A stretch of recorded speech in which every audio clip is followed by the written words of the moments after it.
Okay, good day, students. Welcome back. In this video, we're going to speak about the production cost statement. What are we going to use to do the production cost statement and the reason why we're doing the production cost statement.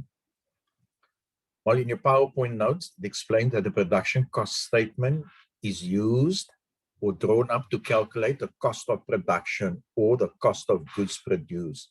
You want to calculate what did it cost to produce the finished goods either for the financial period or for the month.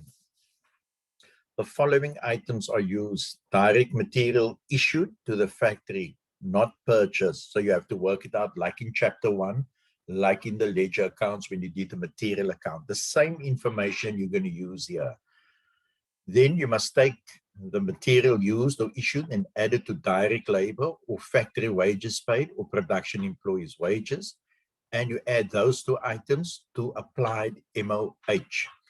Then, like I said in chapter 1 and with ledger accounts, there's another component. If they give it to you, it's work in process. You add it to these three components: work in process, the opening balance, and you've got to subtract work in process, closing balance. Now, just like with the ledger accounts, we are going to do some footnotes. It's more or less the same, but there's one or two differences. Like, when you do the hints and tips, you first got to establish if the production cost statement is done for the whole financial year or part of the financial. Part could be for 1 or 2 months. If you're doing it for the whole financial year, then you need to establish the start and the end of the financial year. Now, just like with ledger accounts, you have to determine if depreciation is given or not, or must be calculated. If they give it to you, no problem. If you must calculate it, then you must determine which method you must use. Now, you're only going to calculate depreciation for a factory item, not for office items. Applied overheads, is it given or must it be calculated, just like with the ledger accounts? Now, when you did the ledger accounts, you didn't use or calculate under or over applied. But when you do the production cost statement, you have to calculate under or over applied. With the production cost statement, 3 components involved: direct material issued, direct labor, and applied overheads, and work in progress. Now, unlike with the ledger accounts where you use factory and office items, when you do the production cost statement, you only use factory items.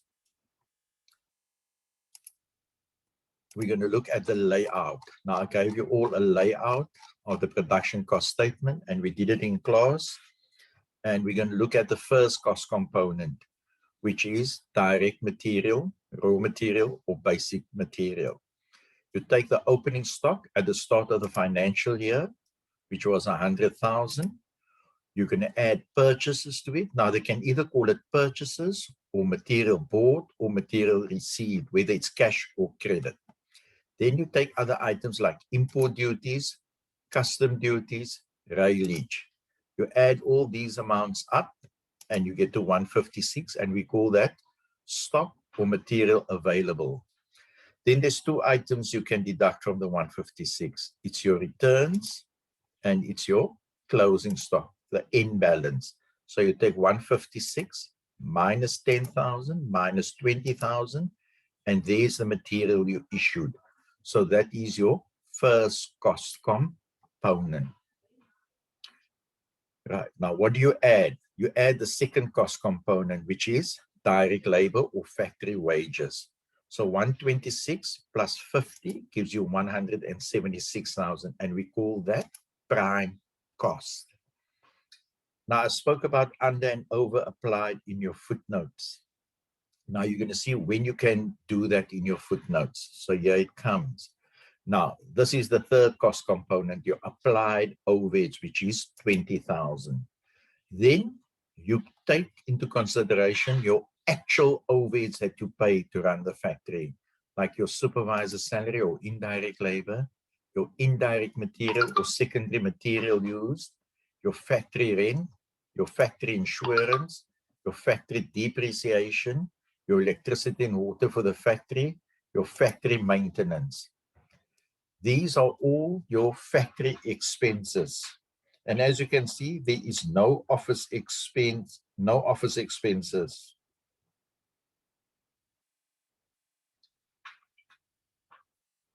So these items or these amounts in yellow is your actual MOH. If you add it up, you get to 13,000.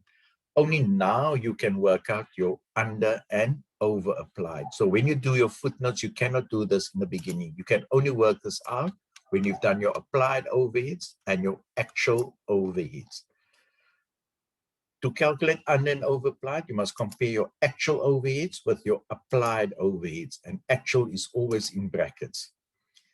If your applied overheads is more than your actual, then you have over applied. And as you can see, the 20,000 is more than your 13,000, so my answer is not going to be in brackets. If it was the other way around, if there was 20,000 in here and 13,000 in there, then that means your answer would have been in brackets, and we call that under applied. But in this case, it's over applied. So we're going to add the 13 to the 20, and that gives 13 to the 7,000, and that gives you 20,000. So what do we do after that? We take the 176 plus the 20,000, and that gives you 196, and we call that total cost of production. What do we add to that? Work in process at the start of the financial year, and we deduct work in process at the end of the financial year, and that is our total cost of production. That's the value of the goods produced for this financial period. In my next video, I'm going to explain to you activity 19.